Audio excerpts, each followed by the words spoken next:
Bonsoir. Ce silence de cathédrale est impressionnant. D'abord, vous dire merci d'être là pour cette présentation et vous dire merci pour votre fidélité, votre engagement à nos côtés. C'est par vous que le printemps existe et que le printemps est devenu ce qu'il est et qu'il continue à vivre. Et de cette fidélité, de cette curiosité, de cet engagement, l'équipe vous en est très reconnaissant. Et je pense qu'ensemble, nous avons construit un moment de théâtre, je ne vais pas dire un événement, un moment de théâtre qui compte pour nous ici, sous la Pinède, qui compte pour la cité de Montpellier et qui compte pour les artistes. Et vous allez pouvoir constater tout au long de cette édition que vous avez biberonné certains artistes, que vous les avez vus naître et que vous les avez suivis dans des moments de grande réussite et puis des moments de questionnement. Et c'est ça finalement notre travail de service public, accompagner les artistes au meilleur et quand c'est plus difficile. Et puis j'ai ce soir beaucoup de tracts parce que depuis le 8 mars, avec l'équipe du printemps, nous sillonnons la métropole pour porter cette parole, pour aller présenter la geste du festival. Et on me dit souvent, mais pourquoi faire ces réunions, pourquoi continuer à aller parler, à aller raconter, alors qu'il y a les réseaux sociaux, qu'il y a Internet et qu'on peut communiquer de moult façons. Mais cette communication-là, j'ai tendance à considérer qu'elle sied au spectacle. Or, permettez-moi d'opposer la notion de spectacle à l'idée de théâtre. Et j'entends spectacle comme produit, comme objet de fascination, alors que le théâtre, il doit émerveiller. Il doit créer de l'émotion. Et ça n'a rien à voir avec la notion d'exhibition du spectacle. Ça a tout à voir avec la notion d'accueil, la notion de partage,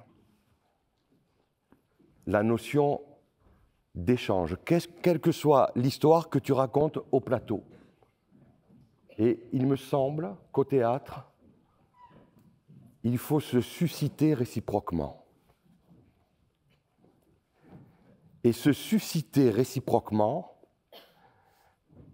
c'est au-delà de communiquer. On communique des informations. Le train part à 6 heures, ça c'est une information. Alors que le train va passer au couchant entre Béziers et Narbonne. Et là, vous allez voir arriver les étangs. Vous allez voir se dresser les vieux ormes. Vous allez voir arriver les bosquets. Ça, c'est l'approche sensible. C'est autre chose. Et c'est de ça que nous allons parler ce soir. Essayer de partager cette approche sensible. Alors, en 2024, nous allons célébrer les 80 ans de la libération du pays. Et ça m'a donné beaucoup d'espérance, finalement, beaucoup de force, parce qu'actuellement, je reçois énormément d'artistes, confirmés ou jeunes, et tous, je dois vous le dire, sont dans un grand désarroi. La succession des crises empêche de se projeter, notamment pour les jeunes, empêche d'imaginer un avenir dans le milieu artistique. Et en réfléchissant à l'histoire tragique du XXe siècle, je me suis dit, mais peut-être qu'on peut y trouver de la force, on peut y trouver de l'espérance. Et on peut trouver cette espérance dans le programme du Conseil national de la résistance dont on vient de fêter au mois de mars les 80 ans, les jours heureux. Et alors que le pays est en proie à la détresse absolue, que tout est à refaire, que tout est à reconstruire, que l'économie est par terre, que le moral des Français est durablement atteint par la débâcle de 1940, des visionnaires écrivent « Les jours heureux ». Et l'article 15 des jours heureux, l'article 15, il faut créer une politique culturelle dans ce pays, notamment à l'endroit des jeunes, pour que, non pas par la naissance, mais par le mérite, chaque jeune, grâce à cette politique culturelle, puisse s'épanouir et puisse participer à la reconstruction. Et donc cette édition, elle apportera un soutien à la jeunesse. Elle affirmera que le domaine d'eau, le printemps, sont des lieux d'hospitalité pour la jeunesse, pour l'audace, pour le risque, pour demain. Et vous savez qu'à Montpellier, nous avons une des meilleures écoles de formation de l'acteur en France, l'École nationale supérieure d'art dramatique. Or, il se trouve justement qu'en 2024, une promotion va terminer son cursus de formation de 3 ans. Et le directeur de l'école, Gilles Dazimilin, propose à ce groupe de jeunes comédiennes et de jeunes comédiens, pour accompagner cette sortie, cette entrée dans la carrière, de monter non pas une production, mais 3 productions. Alors, on pourrait penser que c'est inflationniste, mais c'est une chance inouïe. C'est une chance, quand on est jeune acteur, d'être confronté à des expériences, à des pratiques différentes. Et quand on est jeune acteur et qu'on a la chance de pouvoir travailler sous la houlette d'un des plus grands metteurs en scène français, Georges Lavaudan, que vous connaissez, on ne peut que bénéficier de cet art. Eh bien, Georges Lavaudan mettra en scène un des spectacles de l'école à partir, sur un texte d'un des auteurs majeurs du XXe siècle, un auteur allemand, Peter Handke. Une écriture acerbe, une écriture influencée par le théâtre surréaliste de Beckett, mais aussi par le roman, notamment de Faulkner. Et ce texte, Le malheur indifférent, que va monter Georges Lavaudan, est l'histoire d'une femme au XXe siècle, en Allemagne, qui ne peut pas faire d'études en raison de son extraction sociale dans la paysannerie et qui va vivre dans une Allemagne coupée en deux. Et comment, face à ce déterminisme social, elle va se construire. Et Georges Lavaudan imagine ce malheur indifférent en 2 parties. La première partie appellera un travail de grande corporéité, de chorégraphie, faisant appel aux signaux du music-hall, du cabaret. Et la deuxième partie, c'est une suite de bribes de mémoire de cette femme, tous prononcés à la première personne du singulier. J'ai fait ça. J'aurais pu faire ça. J'aurais aimé faire ça. Et les comédiennes et comédiens, comme une chaîne humaine, une chaîne de mémoire, une chaîne de pensée, vont se transmettre cette pensée. Et cette pensée transmise comme ça, de singularité en singularité, de pratique en pratique, de mémoire en mémoire d'acteurs et d'actrices, va nous permettre de découvrir la vie de cette femme, qui décide et de son parcours et de sa mort. Le malheur indifférent. Et puis le second spectacle, et ça je trouve tout à fait réjouissant, c'est une artiste, une comédienne qui a été formée à l'école de Montpellier, que vous connaissez, vous l'avez vu jouer dans les spectacles de Cyril Teste. Elle s'appelle Katia Ferreira. Elle jouait ici dans La Mouette il y a 2 ou 3 ans, avec son beau visage retransmis sur les écrans de Cyril et au plateau comme ça, avec un côté hiératique et une force d'interprétation très profonde. Bien Katia Ferreira, nous l'avons accompagnée comme comédienne, mais aussi comme metteuse en scène à ses débuts. Elle était venue me voir et elle m'avait dit « Tu vois, je voudrais monter un spectacle et le présenter au Printemps des comédiens. » Attention, c'est un peu dangereux. Passe d'abord par la case warm-up. Vous savez, ce temps pendant le festival où on permet à des jeunes équipes de tenter des choses, de se risquer, et puis peut-être que ces maquettes deviennent des spectacles. Ça a été le cas pour Katia. Elle a ensuite présenté son spectacle ici, First Trip. Eh bien, Katia, cette année, avec l'école, elle a choisi un texte d'une jeune auteure allemande, Anja Hilling, qui a son âge, la quarantaine, qui est reconnue, qui est qui a reçu de nombreux prix comme autrice dramatique. Ce texte s'appelle « Tristesse animale noire ». Et c'est assez passionnant parce que ça parle d'un groupe de jeunes adultes. Les personnages ont l'âge des comédiens qui vont interpréter la fable. Ces jeunes adultes sont liés, pense-t-il, à la vie, à la mort par une amitié indestructible. Et ils s'en vont bivouaquer. Ils font un feu de camp et ce feu de camp leur échappe. Et va devenir un feu monstrueux, un feu dangereux. Et face à ce danger, face à cette situation de risque, comment va réagir le groupe? Comment les individualités vont se révéler?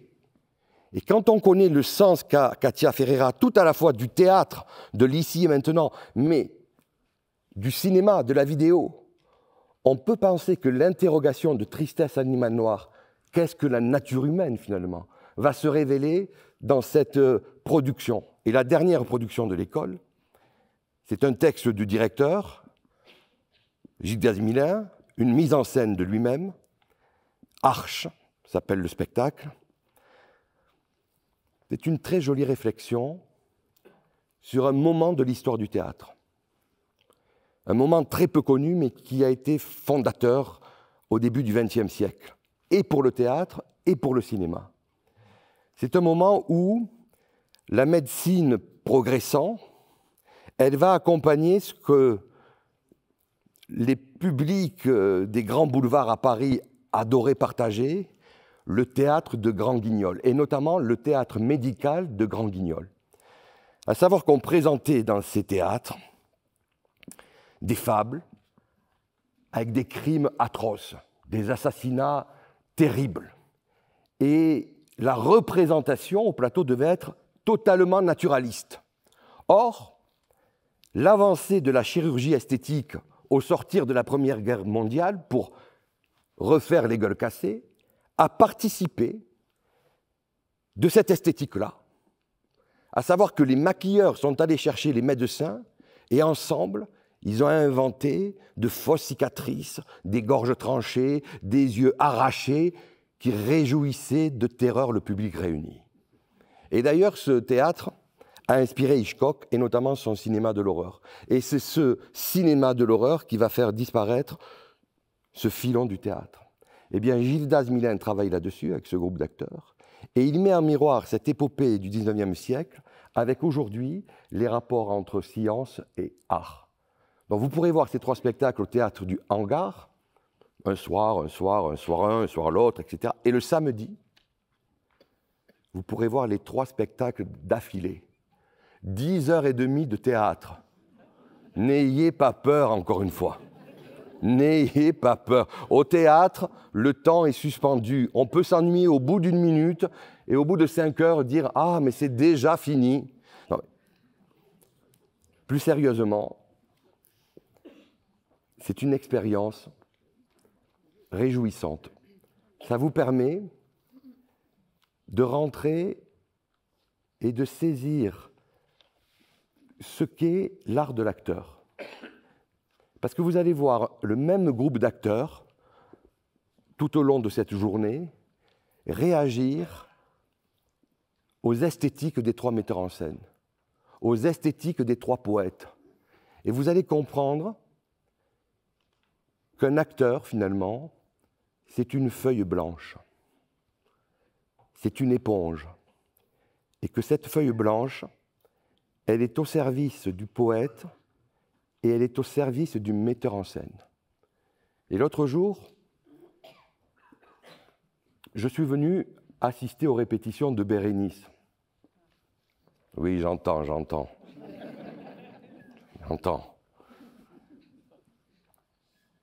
Mais quel spectacle fait autant parler de lui que Bérénice actuellement? Quel spectacle a provoqué l'équivalent du Sacre du Printemps ou de la bataille d'Hernani? J'étais encore à Paris il y a 2 jours, on a rajouté des représentations, il y a des gens qui crient au scandale, d'autres qui applaudissent. C'est extraordinaire que le théâtre aujourd'hui, dans un monde complètement policé, puisse générer ça. Revenons à ce que je voulais vous dire. Si vous n'avez pas tout compris, on reprendra le spectacle dans 2 ans. Je suis venu, je me suis caché là un peu. Il n'y avait personne. Et j'ai vu Isabelle Huppert arriver comme vierge au plateau, comme une débutante, face à Racine, face à la difficulté de l'alexandrin et face à Romeo Castellucci qui l'a dirigé. Et cette feuille blanche qu'elle était devenue réagissait, mais immédiatement à ce que proposait le metteur en scène. Et c'est ravissement de voir cet art de l'acteur-là. Et c'est ce que, à un autre endroit, lors de ces longues épopées de théâtre à l'école, vous pourrez saisir. Et puis cette jeunesse, on l'invitera pendant 3 jours au Printemps des Comédiens sur une idée de l'université Paul Valéry. Ils nous ont proposé d'inviter des universités de 6 pays d'Europe, des groupes de théâtre de 6 pays d'Europe, venant de 6 universités, des Portugais, des Slovènes, des Italiens, des Français, des Allemands. Et chaque groupe de théâtre, ce sont des jeunes qui ont entre 18 et 25 ans, va travailler une maquette sur l'histoire de leur pays, s'appuyant sur 6 moments clés de l'histoire du pays.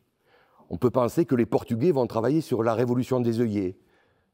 Je sais que les Italiens se questionnent sur ce qui est un débat actuellement en Italie, le massacre de fascistes en 1944 par des résistants, et aujourd'hui, le gouvernement Meloni veut célébrer ce moment. Et vous pensez bien que ça crée un débat politique très sensible. Les Français vont travailler sur mai 68. Chaque maquette sera suivie d'un débat avec les spectateurs, partant du principe que ces histoires nationales peuvent aider ces jeunes à construire un sentiment européen tellement nécessaire. Et le thème, le fil conducteur de ces rencontres sera la résistance. Oui, résister quand on est jeune. Et cette résistance, elle nous a inspirés pour cette édition. Bien sûr, en France, nous sommes enclins à la plainte perpétuelle. Les subventions baissent, l'inflation, etc. Et c'est vrai que c'est difficile pour le théâtre. C'est vrai que c'est difficile pour l'opéra. C'est vrai qu'on ne sait pas jusqu'à quand on pourra tenir ce niveau-là. Malgré le soutien des collectivités, malgré le soutien de l'État, nous souffrons. C'est difficile. Nous arrivons de plus en plus difficilement à boucler nos budgets, mais on arrive. Et surtout, on a la liberté d'expression, et on a les théâtres, et on a les savoir-faire. Alors que dans certains pays, la situation politique empêche. Et souvenez-vous, en 2019, nous avions soutenu, face au PiS en Pologne, Krzysztof Warlikowski, Christian Lupa. Ils étaient venus, nous avions coproduit, et notre soutien leur avait permis de passer ce cap. Cette année, nous avons tourné nos regards vers l'Amérique du Sud, et plus précisément vers l'Argentine. Vous avez vu que un président qui aurait pu inspirer Alfred Jarry, Ubu, a été élu. Et ce président a coupé les subventions à la culture et empêche cette liberté d'expression.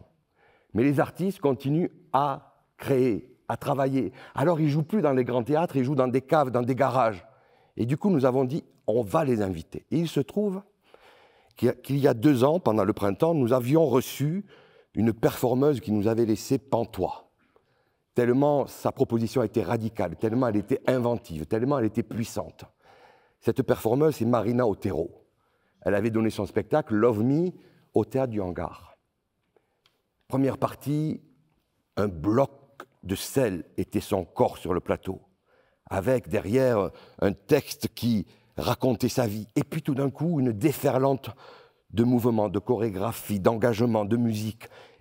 Et cette performance était restée sur les yeux des spectateurs et dans leur mémoire très longtemps. Beaucoup d'entre vous m'en parlent encore. Il se trouve que ce spectacle, Love Me, de Marina Otero, est parti en tournée dans le monde entier. Et que pour le coup, Marina est passée d'aéroport en hôtel, d'hôtel en aéroport, c'est-à-dire dans des endroits totalement désincarnés. Et un jour, dans un aéroport, son corps lui a dit stop, elle s'est arrêtée. Elle a consulté et elle a pris conscience que, faisant de son corps son lieu de théâtralité, son lieu de la scénographie, c'est son corps qui est son espace de travail, elle était maintenant atteinte d'une maladie mentale. Et elle s'est dit, pour ma prochaine création, qui s'appelle donc Kill Me, je vais travailler sur cette maladie mentale. Je vais inviter 5-6 performeurs, performeuses au plateau et je vais travailler avec eux. Et comment cette maladie mentale, ces symptômes peuvent m'amener à l'acte créatif. Et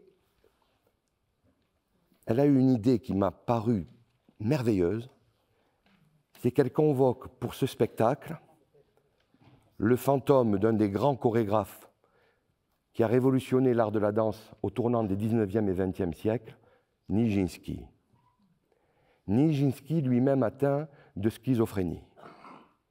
Le créateur du Sac du Printemps, l'inspirateur des ballets russes.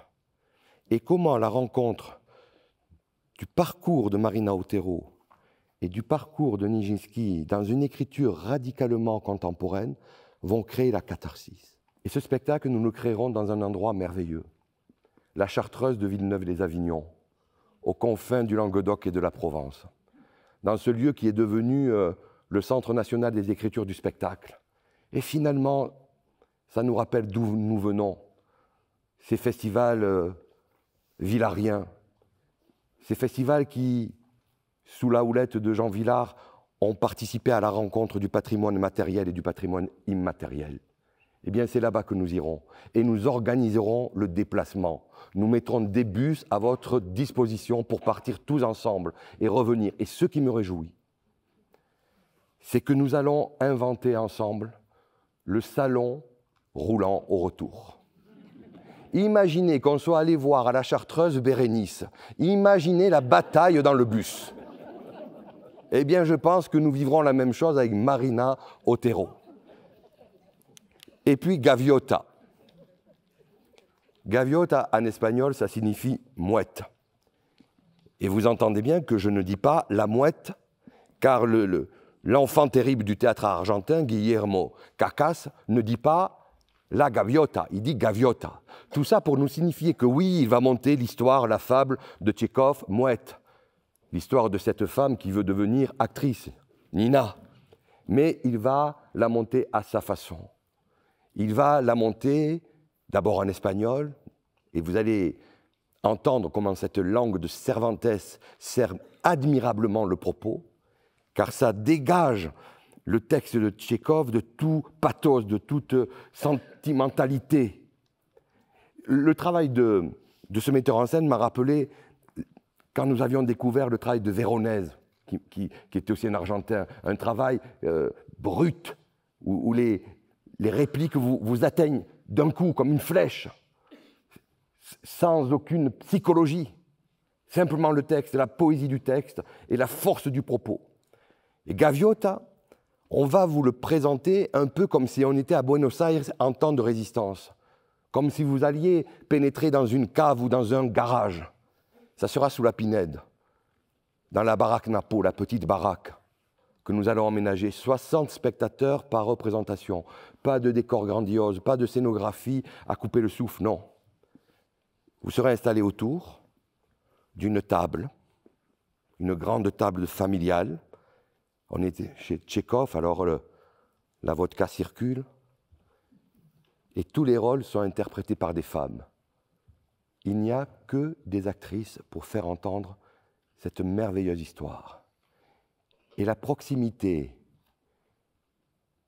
que nous avons avec les actrices, le chuchotement du texte, la nécessité, l'urgence du théâtre vous emportent totalement.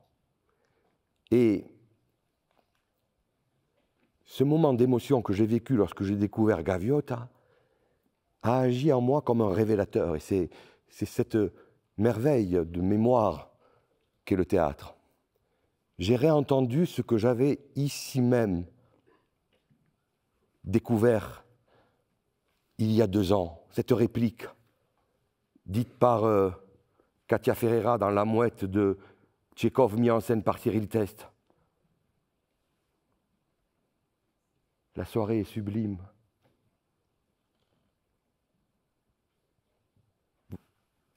Vous entendez?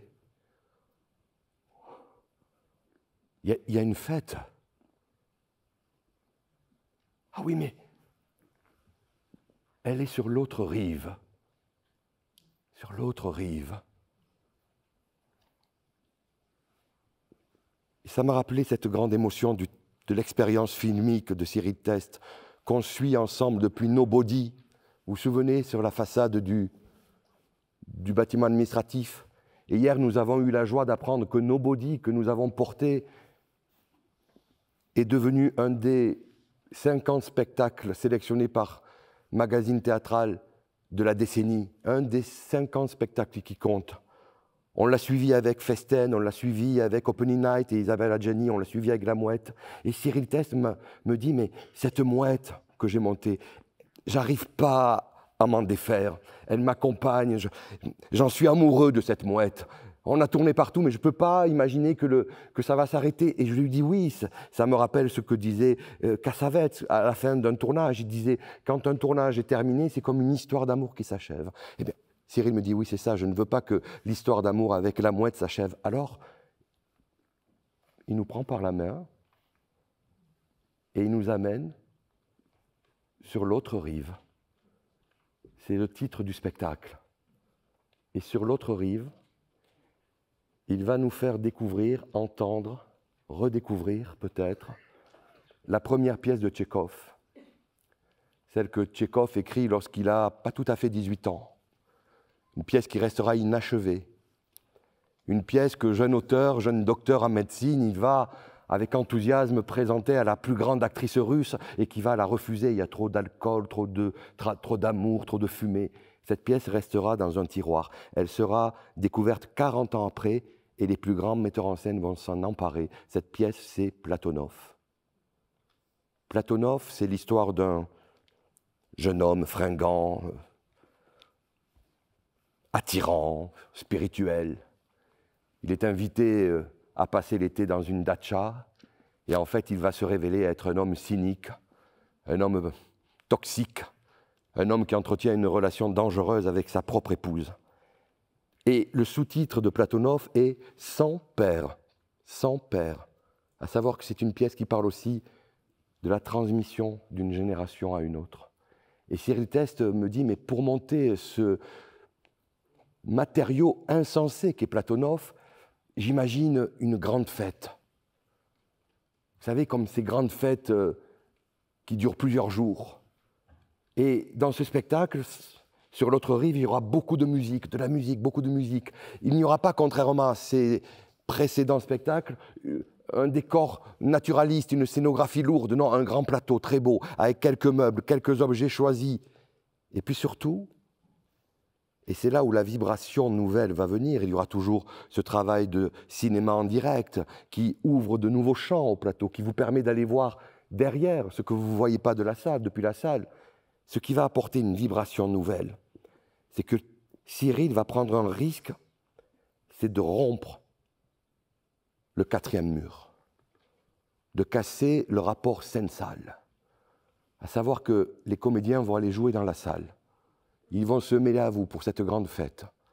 Et qu'une dizaine de spectateurs choisis chaque soir seront invités à monter au plateau et à participer à la fête, à être auprès du buffet, à danser, à chanter avec les comédiens. Sauf que personne n'aura répété des spectateurs. Et que va provoquer cette présence chaque soir renouvelée? Eh bien, cette nouvelle vibration du théâtre. Ce risque, cette vie ici et maintenant, ce qu'on recherche tout le temps au théâtre. Et il me semble qu'avec cette production, qui s'annonce comme un des grands moments du festival, Cyril va clôturer un chapitre de son parcours artistique, qu'il a donc mené de Nobody jusqu'à Platonov, que vous avez accompagné. Et pour lui, c'est une façon de rendre hommage à la troupe, une fidélité à ses comédiennes et comédiens, à ses techniciens, à ses caméramans, à ses réalisateurs, à ses sondiers, pour affirmer encore une fois, oui, que le théâtre, c'est l'art du collectif.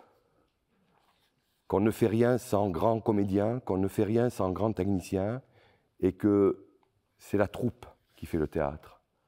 Et que c'est la troupe, dans cette rencontre, dans cette suscitation avec les spectateurs. Et il me semble que cet hommage à la troupe, cet hommage au groupe de théâtre, c'est ce qui a incité un autre grand metteur en scène que vous connaissez, que vous avez souvent applaudi, Jean-François Sivadier, à venir créer ici un des matériaux les plus considérables, une des matières les plus délirantes qui nous vient de l'Antiquité, une des matières travaillées par Euripide, Sophocle, Échille, les Atrides. Le spectacle s'appelle Portrait de famille, les Atrides. Et si Jean-François Sivadier se lance à court perdu dans ce moment épique de théâtre, c'est parce qu'il a rencontré au Conservatoire national supérieur d'art dramatique de Paris 14 acteurs extraordinaires qui ont la force, la puissance du collectif et en même temps qui est composé de singularités extraordinaires. Et je vous assure, je suis allé voir les répétitions, qu'il y a dans ces acteurs les futurs Nicolas Bouchot, les futurs Isabelle Huppert. Ils sont là en devenir et Jean-François va les magnifier en montrant cette guerre perpétuelle entre les hommes et les dieux que seule Athéna peut arrêter. Et on passe de la tragédie la plus sombre. Oui, il y a des infanticides, il y a du cannibalisme, il y a des fratricides, oui, il y a la Toison d'Or, il y a la guerre de Troie, Hélène, Clytemnestre, Agamemnon, ils sont tous là. Et tous disent « Ah, mais c'est pas moi qui ai commencé, c'est pas moi qui ai lancé la guerre, c'est pas moi qui ai débuté les hostilités. » Ils sont tous là. Et ça donne une matière de théâtre formidable. Et quand on connaît le théâtre populaire, le théâtre engagé, le théâtre d'adresse comme ça, le théâtre de direction d'acteurs, d'inventivité, qui utilise toute la machinerie du théâtre, les cintres, les côtés, les dessous, quand il y en a, les toiles peintes de Jean-François Sivadier, on peut se dire qu'on va passer un moment de théâtre populaire au sens villarien du terme, au sens du partage. Vous vous souvenez quand Jean-François a monté Italienne avec orchestre, où vous étiez les musiciens dans la fosse d'orchestre? Vous vous souvenez d'Othello dernièrement? Eh bien, on sera dans ce théâtre-là. Et ça me permet de vous faire entendre cette phrase « Ne me prenez pas pour un fat » du grand helléniste Jean-Pierre Vernant. Au théâtre, l'homme regarde le mythe avec l'œil du citoyen. Et c'est vrai que lorsque on entend les Atrides, on se pose en citoyen spectateur et on se questionne, mais pourquoi cette barbarie perpétuelle? Pourquoi ces guerres? Pourquoi cette violence? Pourquoi ces guerres tribales? Alors là, on est dans la fiction du théâtre. On sait qu'à la fin, les morts se relèvent. On le sait. Mais parfois, il arrive que cette barbarie-là, cette dureté de la vie frappe aux portes de nos maisons de fiction. Un peu comme la statue du commandeur, pour nous rappeler. Et en août 2021, dans le fracas de Kaboul, au moment où les talibans prennent le pouvoir, un groupe de 9 jeunes comédiennes et un metteur en scène, menacés dans leur chair parce qu'ils sont artistes, parce qu'ils disent, arrivent à prendre in extremis le dernier avion pour Paris. Une valise pour bagages, ils embarquent, ils s'en vont.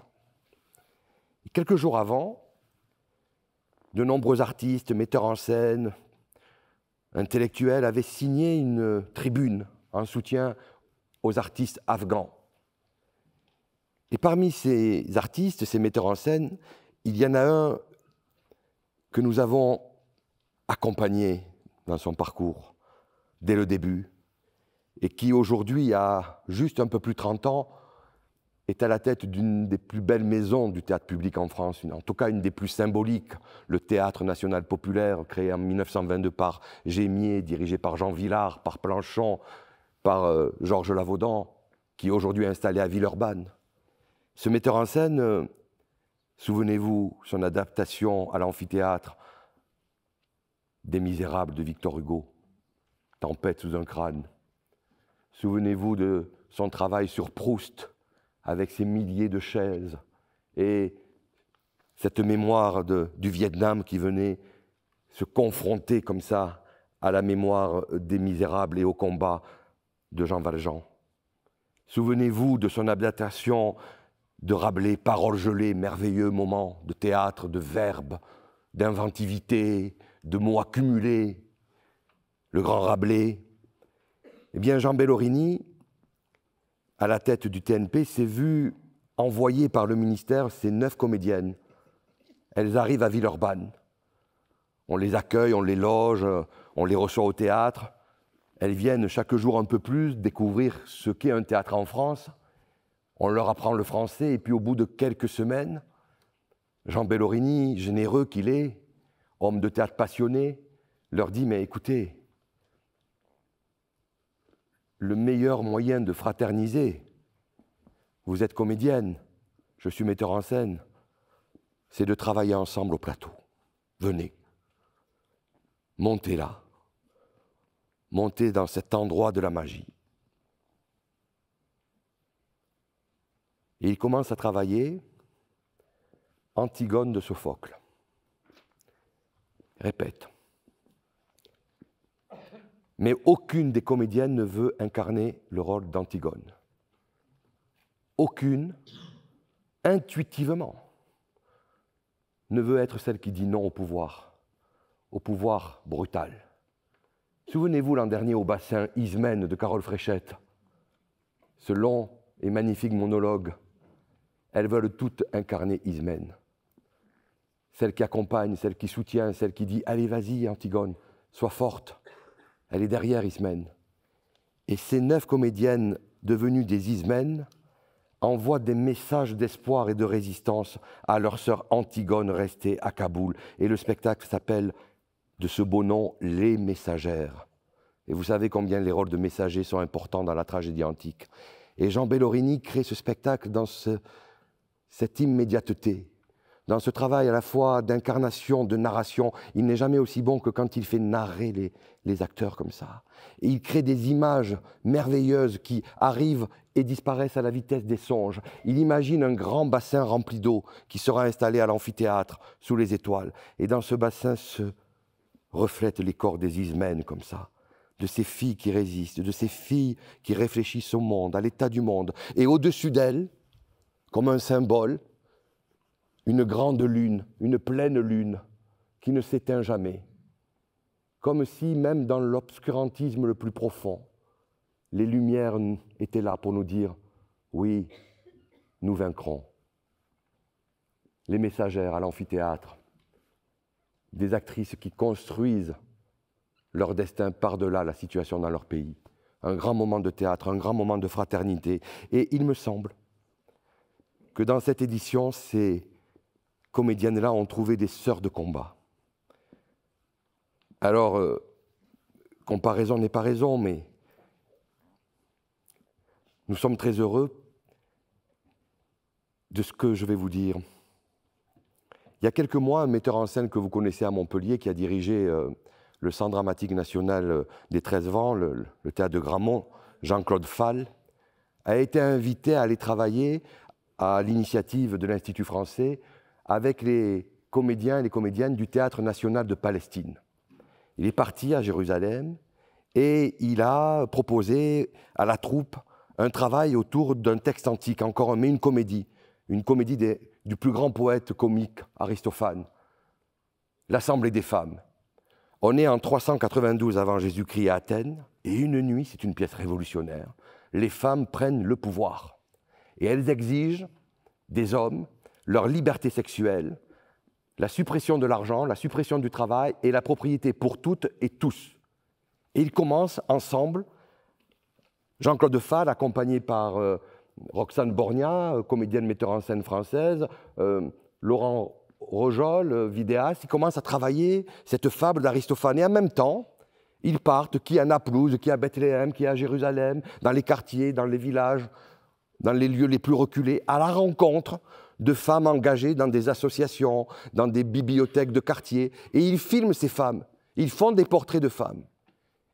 Et cette assemblée des femmes d'aujourd'hui, qu'on présentera au Micocoulier, tramera magnifiquement la fable d'Aristophane et le portrait de ces femmes. Et vous verrez encore une fois combien le théâtre peut changer les images acquises qu'on peut avoir sur le monde. Vous verrez que ces femmes sont d'une modernité absolue. Alors j'ai voulu, parce qu'entre-temps, le 7 octobre est venu, et la programmation de ce spectacle posait question, j'ai voulu questionner toutes les associations israélites, musulmanes, laïques, et tout le monde nous a dit « mais oui, il faut le faire. Il faut que le printemps soit ce lieu de la concorde, par le théâtre, par l'art, de la discussion. » Et nous avons programmé 2 représentations de cette Assemblée des femmes aujourd'hui. Et puis je ne voulais pas donner l'impression que les combats des femmes n'étaient nécessaires que dans les pays en difficulté ou en guerre. Je voulais affirmer, et on le sait, qu'ici encore il y a des combats à mener, qu'il ne faut pas baisser la garde. Et il se trouve qu'un des grands metteurs en scène, peut-être un des derniers maîtres du théâtre européen, que vous connaissez, Christian Lupa, a décidé de créer avec ses acteurs polonais un spectacle hommage aux femmes qui s'appelle Balkony, chant d'amour. Une merveille de spectacle qui sera joué ici même. Et il faut avoir le génie créatif de Christian Lupa pour imaginer faire spectacle en réunissant 2 textes au plateau qui semblent diamétralement opposés. D'abord, un texte majeur de la littérature théâtrale espagnole, La Maison de Bernarda Alba de Federico García Lorca. On est dans l'Andalousie brûlante, franquiste, en présence de cette mère qui tient au collet ses filles, jusqu'à peut-être les mener à la mort. Elles ne peuvent pas vivre, ces filles. Et un texte de Gozzi qui s'appelle L'été d'une vie, qui met en scène un homme d'affaires brutal en Afrique du Sud. Et Lupa arrive à tramer ces 2 fables et à faire une rêverie sur la mémoire, l'amour, la fin, le commencement de l'amour, sur la fascination inassouvie. Et il invente au plateau, grâce à sa direction d'acteur inouïe, précise, ce qu'on pourrait considérer être le théâtre lent, le théâtre de la lenteur. À savoir que chaque mot pèse, chaque mot a du sens, que les silences apportent encore davantage de sens. Et quand ces silences sont scandés par le quintet avant de Schubert, on est dans un moment de suspension rarement atteint au théâtre. Ce qui permet à Lupa de poser ces questions essentielles. Et ses affirmations, ses réflexions, comme il le fait souvent dans son théâtre. Oui, nous sommes enfermés dans des conventions sociales. Oui, nous sommes enfermés dans des normes morales, dans des tabous. Enfermés dans des relations générationnelles comme dans des cages. Mais, dit-il, qui sommes-nous? Qu'est-ce qu'être une femme? Qu'est-ce qu'être un homme? Quel sens donnons-nous à notre vie individuellement ou collectivement? Et à ces questions de Balkony, chant d'amour, cette rive poétique, rêverie théâtrale de Lupa, il m'a semblé que des artistes invités pour cette 38e édition y répondaient, chacun avec leur esthétique, leur engagement, leur pratique. Et notamment un metteur en scène chilien, encore venu d'Amérique du Sud, Calderón, Guillermo Calderón, avec cette production Villa, que nous donnerons au Théâtre de la Vignette. Qu'est-ce que c'est Villa? villa, c'est la villa Grimaldi. Et cette villa Grimaldi, vous la verrez, elle sera sa maquette, installée sur une table au centre du plateau. Une table et dessus une maquette. La villa Grimaldi. Cette villa, c'est la villa dans laquelle les partisans, les sbires de Pinochet torturaient les résistants au régime. Et 3 femmes se réunissent autour de cette maquette. 3 femmes courageuses, parce qu'on ne sait pas si certaines ont de la famille parmi les tortionnaires, d'autres parmi les victimes. Et elles posent cette question, elles nous posent cette question. Que devons-nous faire de cette villa Grimaldi? Devons-nous la raser? Devons-nous la faire disparaître de nos mémoires? Devons-nous la faire disparaître de l'espace urbain? Raser, anéanti, cet endroit de torture? Ou devons-nous la conserver pour en faire un lieu de mémoire? Et ce sont des questions qui taraudent nos sociétés en Europe. Et ce spectacle est d'une violence, d'une poésie, d'un engagement d'acteur, d'un engagement poétique tellement nécessaire sur l'acte de mémoire. Et l'autre metteur en scène, qui répond aux questions posées de loin en loin par Lupa, c'est non seulement un metteur en scène, mais également un auteur. C'est un auteur qui a peut-être réinventé une forme de théâtre épique contemporain. Il est aussi directeur de grandes institutions, il dirige le Théâtre national de la Colline. Vous l'avez acclamé à l'amphithéâtre, avec tous des oiseaux. Vous avez, je crois, beaucoup aimé Mère, l'histoire de sa famille qui quitte le Beyrouth sous la guerre, qui se réfugie à Paris et qui vit au rythme du journal de 20 heures de Christine O'Krent, avec cette figure de mère tellement bouleversante. Ce metteur en scène, cet artiste tellement singulier, c'est Wajdi Mouawad. Eh bien, il nous fait l'amitié et le privilège de venir créer ici, avant la reprise au Théâtre national de la Colline, de sa prochaine production. Une pièce qui sera peut-être sa pièce la plus autobiographique. Et Dieu sait que l'œuvre de Wajdi est autobiographie. Jour de noces chez Cro-Magnon. Jour de noces chez Cro-Magnon. Mais pourquoi les parents chargent les enfants de leur malheur, de leur blessure? Foutez la paix aux enfants, transmettez-leur le bonheur, dit Wajdi. Et il se dit, mais pourquoi? Pourquoi? Au Liban où j'ai grandi, dans ce contexte géopolitique, on a séparé avec violence, encore une fois, les musulmans des juifs, des chrétiens. Pourquoi? Et pour nous faire entendre ça, ce questionnement, comme toujours un théâtre populaire, un théâtre de fable, un théâtre de l'immédiateté, un théâtre d'acteurs, un théâtre un peu, parfois je trouve un peu sucré comme ça, mais qui réjouit l'âme, soit par des vallées de larmes, soit par des déclenchements de rire très puissants. C'est l'écriture d'une fable, qui aussi entre comédie et tragédie, l'histoire d'une mère qui veut à fond, marier sa fille, malgré la guerre, malgré les bombes, malgré l'orage. Cette fille, quand je lis la pièce, je me suis dit, mais elle est inspirée par un vaudeville de la Biche. Elle s'endort à tout bout de champ. On ne sait pas pourquoi, elle s'endort sur sa chaise.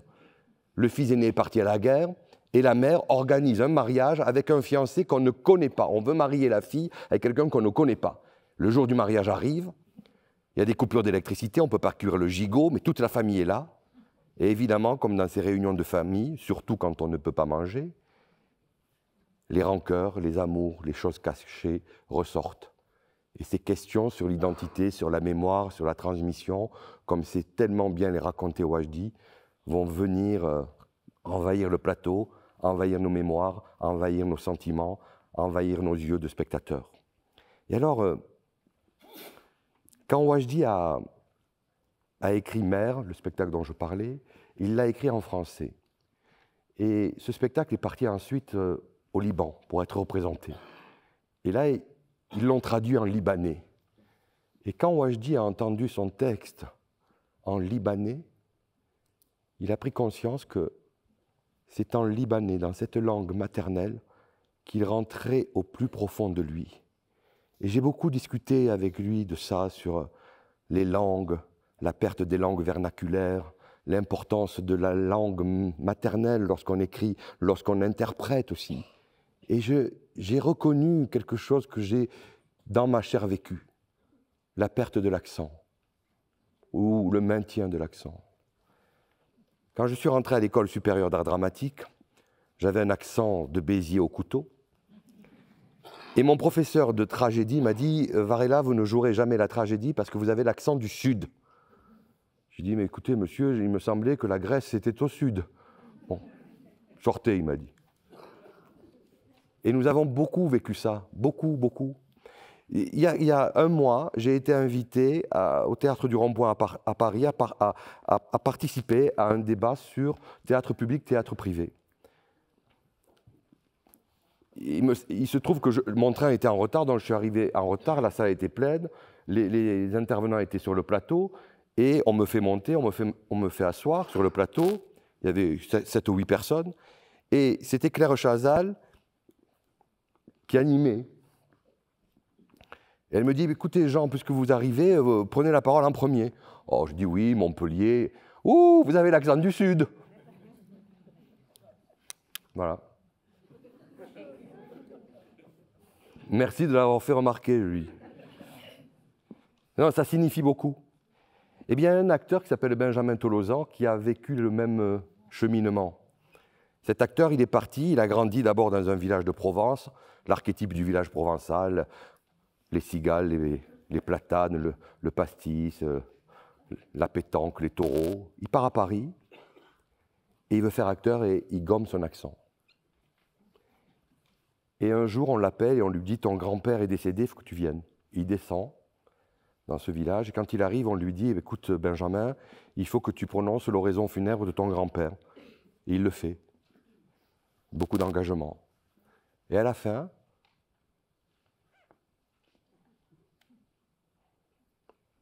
on n'a rien compris.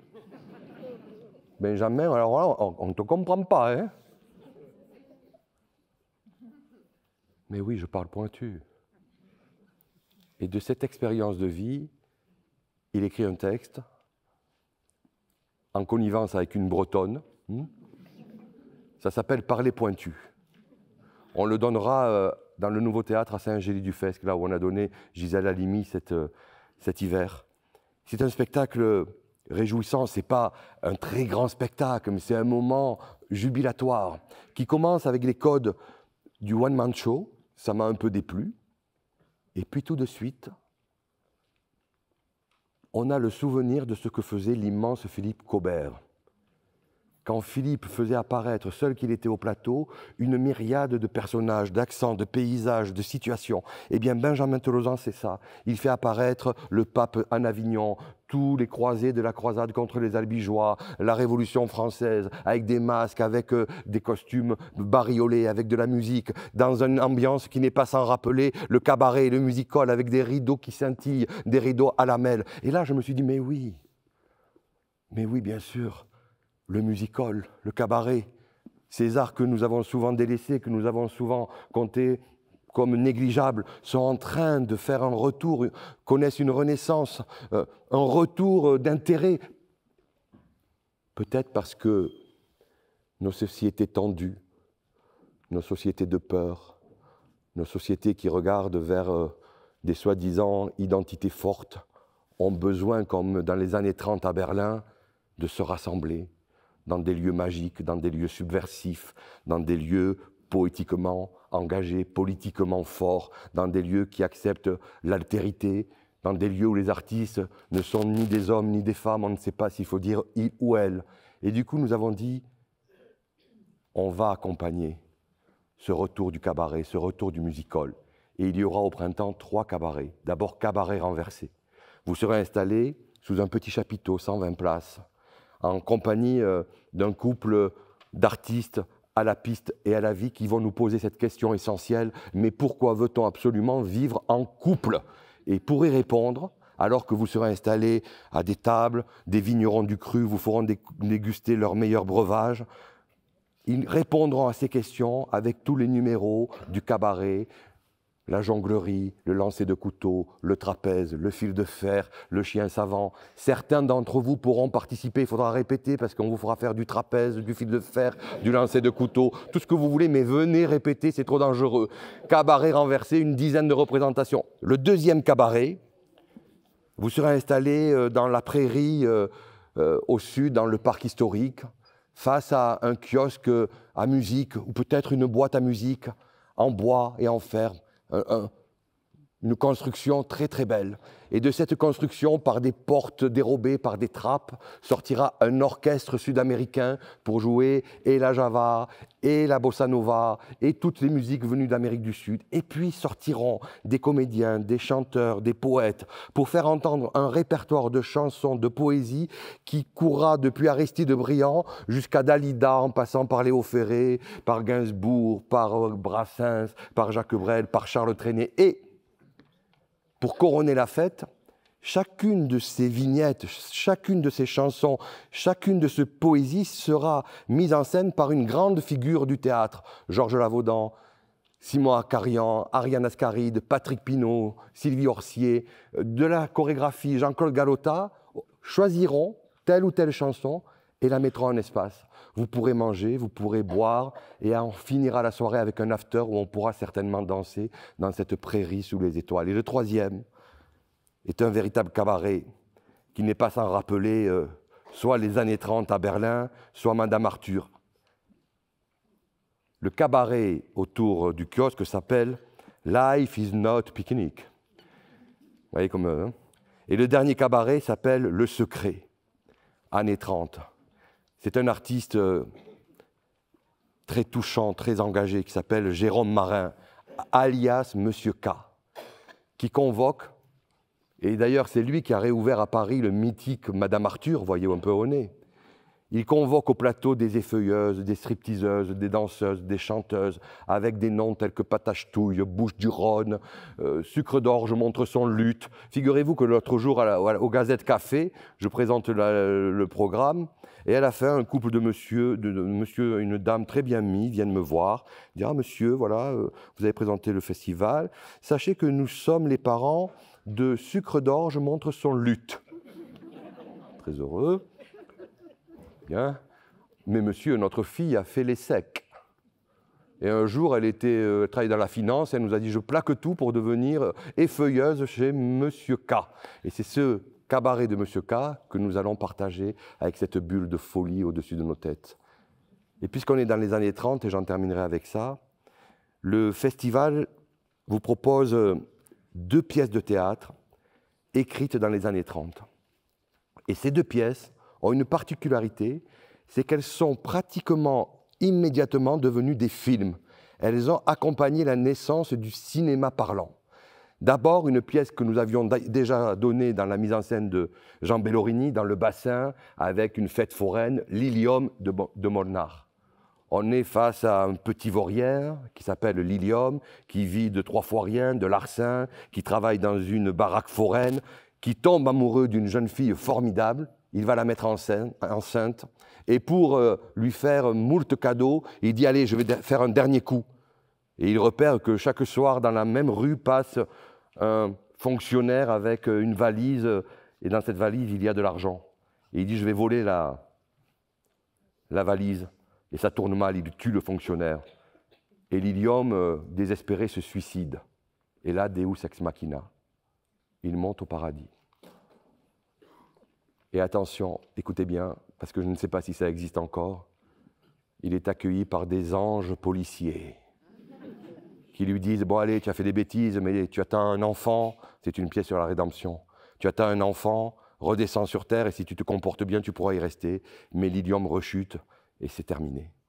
Et c'est Myriam Müller, qui est une metteuse en scène associée au Grand Théâtre de Luxembourg, qui met en scène, et ça c'est la belle idée, un groupe de comédiens musiciens pour nous plonger dans cet univers forain, dans cet univers nostalgique, dans cet univers de baraque, dans cet univers de pauvres gens qui essaient de s'en sortir et surtout qui n'arrivent pas à faire entendre, à dire leurs émotions. Le langage n'est pas leur force première. Ils n'arrivent pas à parler. L'Ilium n'arrive pas à dire « je t'aime » simplement. Et c'est ce en quoi cette pièce de Molnar, qui sera très vite un film de Fritz Lang avec le grand Charles Boyer, rejoint dans notre imaginaire une pièce qui va devenir, comme l'a dit Orson Welles, un des plus grands films de l'humanité. Et on oublie d'ailleurs souvent qu'avant d'être un film, c'est une pièce. Et c'est une pièce pour moi sur l'incapacité à parler, l'incapacité de dire simplement « Papa, je t'aime »,« César, je t'aime », car Marius, de Marcel Pagnol, ne peut pas dire à son père qu'il l'aime. Et c'est aussi pour nous, dans cette production que nous allons donner ici à l'amphithéâtre, une pièce sur la rédemption et sur la deuxième chance. Je vous dis pourquoi rapidement. Fin 2016, le très grand metteur en scène Joël Pomera m'appelle et me dit « Voilà, je suis invité par la centrale d'arrêt, la maison d'arrêt, la centrale d'arrêt d'Arles, pour aller créer une petite école de théâtre pour les détenus. » C'est un détenu, Jean Ruimi, qui est enfermé pour peut-être plus de 30 ans, qui veut créer cette petite école.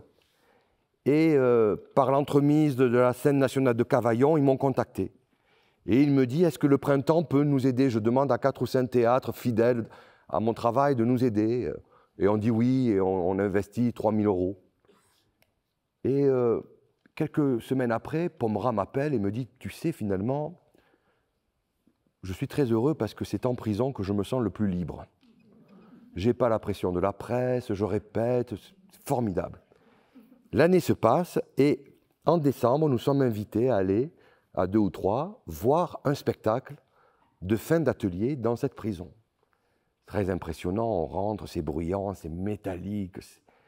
Et on se retrouve dans une pièce qui est à peu près grande comme 2 fois une salle de classe, qui est, tout au long de l'année, un atelier, mais comme c'est les vacances, ça peut être débarrassé, un atelier dans lequel les détenus, écoutez bien, confectionnent des uniformes pour les policiers. Bon. Non. Et comme Pomera est un type, mais vraiment très persuasif, il a réussi à transformer cette salle en véritable petit théâtre. Il y a des gradins, un vrai décor, c'est-à-dire qu'il a fait rentrer dans la prison des scies sauteuses, des clous, enfin tout ce que l'administration pénitentiaire adore voir rentrer. Bon, on est là dans ce théâtre, on s'installe, on est au milieu des détenus qui sont invités, des familles des détenus qui vont jouer, les gardiens se mettent de chaque côté des rangs pour surveiller. Moi je suis avec un détenu très très connu, bon. Je suis comme ça, je ne bouge pas. On attend que ça commence et puis on voit qu'il y a une discussion. Est-ce qu'on va éteindre la lumière? Est-ce qu'on va être dans le noir? Oh, l'administration dit non, puis enfin, Pomera dit oh, on éteint. Et Marius commence.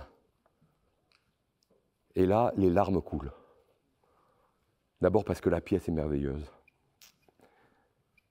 C'est une pièce qui a la puissance des tragédies antiques. La scène de dispute entre César et Marius, c'est Aimon, Créon d'Antigone. Et puis parce que même si tous les artistes, il y a des artistes professionnels bien sûr, mais il y a aussi des détenus. Si les détenus ne sont pas tous des Nicolas Bouchot ou autres, il y a une telle nécessité du théâtre. Il y a un tel engagement d'exigence de la part de Joël Pomera, qui a dirigé ces acteurs en devenir comme des comédiens totalement professionnels, que la magie opère. Nous sommes sous le charme, nous sommes stupéfaits. Depuis, certains détenus, dont ce Jean Ruimi, est sorti de prison et Joël Pomera les a engagés dans sa propre compagnie. Et donc il tourne comme acteur professionnel dans des spectacles que vous avez vus peut-être ici, Ça ira, sur la Révolution française, Cendrillon, tous les spectacles jeunes publics. Actuellement ils sont au théâtre de la Porte Saint-Martin à Paris avec le spectacle qu'on avait donné ici sur les robots, peut-être que vous vous souvenez. Et là ils ont décidé de monter une libre adaptation de Marius, de Marcel Pagnol, qu'on donnera donc quasiment en première à l'amphithéâtre. Ça va être un moment en suspension, un moment fragile, mais un moment de partage D'abord pour entendre la fable de Pagnol, et ensuite pour voir ses acteurs. Et je me suis dit, mais oui, j'ai imaginé Marius ne pouvant pas dire à son père, « Papa, je t'aime », ne pouvant pas dire à Marius au fond de son bistrot, « Je veux partir, je ne veux pas épouser Fanny, je veux partir ». Et là, j'imagine le soir, Marius, il va face au port, face à la Méditerranée sur le port, et il respire. Il dit, mais je ne veux pas être enfermé dans cette vie, je ne veux pas cette vie de couple comme ça, je veux découvrir, mais qu'est-ce que c'est l'aventure, qu'est-ce que c'est. Et là, il entend le fantôme d'Oran de Mazis qui dit, Marius, Marius, Marius, si tu veux savoir ce qu'est l'aventure, va au Printemps des comédiens, au Théâtre des 13 Vents, voir le spectacle créé par Lionel Drey, Madame l'Aventure. Voilà, Lionel Drey va créer un spectacle qui s'appelle Madame l'Aventure. Lionel Drey, vous le connaissez, il était avec Clémence Grand-Guillaume, c'est un acteur de chez Sylvain Creusevaux. Il nous avait régalé avec un spectacle qui s'appelait Les Dimanches de Monsieur Désert, l'adaptation au théâtre d'un texte d'un auteur mort pendant la guerre de 14 dans les tranchées, Jean de la Villerville. Fauré a fait une suite de mélodies qui s'appelle Horizon chimérique merveilleux. Et il avait créé un spectacle épique, surréaliste, très drôle, très cocasse. Et là, il revient créer ce Madame l'Aventure. Qu'est-ce que l'aventure, nous dit-il? Et il s'appuie sur et le Don Quichotte et le mot analogue, et on sera dans ce mouvement de grand mouvement épique et en même temps cocasse et spirituel. Et puis, allez, je vais retrouver Marius sur le port. Il est là, il respire l'air du grand large.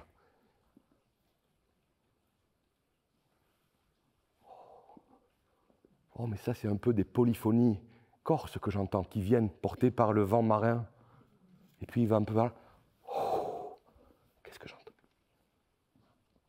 Un peu de palermitain, là. Mais est-ce que ça ne serait pas un conte de Basile, cet auteur qui est l'équivalent de Perrault en Italie, qui a couché sur le papier des légendes orales? Est-ce que j'entendrais pas cette fable que ma grand-mère italienne me racontait le soir quand j'étais enfant, la Re Cecchinella, le roi poule? Je vous raconte ce que c'est le roi poule, parce que c'est Emma Dante, la grande papesse du théâtre italien, qui va venir la donner ici à l'amphithéâtre. Écoutez, et ne soyez pas fâchés, ne soyez pas offusqués. Imaginez le théâtre de Shakespeare. Cette table est un buisson. Le roi poule. Il se promène à cheval sur son royaume, ses terres. Oh, c'est magnifique, j'ai un grand royaume. Oh, tout d'un coup, il est pris d'une envie pressante. Hop, il descend du cheval, le buisson.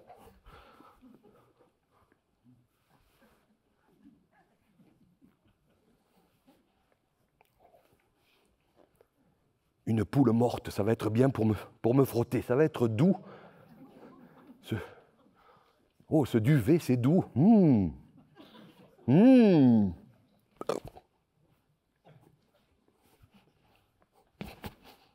La poule n'était pas morte. Elle se fixe aux fesses du roi. Oui, madame, vous avez raison, ce n'est pas la poule au pot, c'est la poule au popo. Et cette poule, quand le roi mange, elle pond des œufs en or. Le roi distribue les œufs en or à sa cour. La cour adore le roi, ça se passe très bien. Sauf qu'un jour, la poule ingrate quitte le roi et va faire sa vie. Et la cour cupide abandonne le roi pour la poule.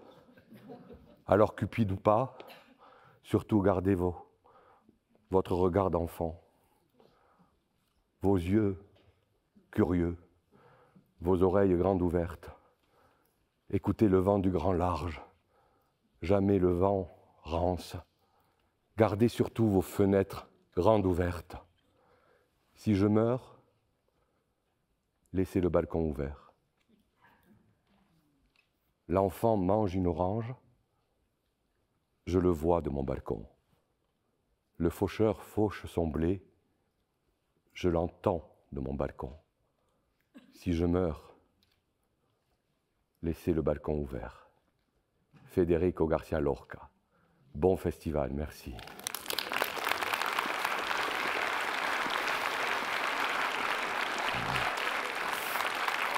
Alors, merci. Nous allons répondre à vos questions autour d'un verre, c'est plus agréable, au restaurant, là, tout de suite. Et on va partager un moment pour se susciter réciproquement. Merci beaucoup.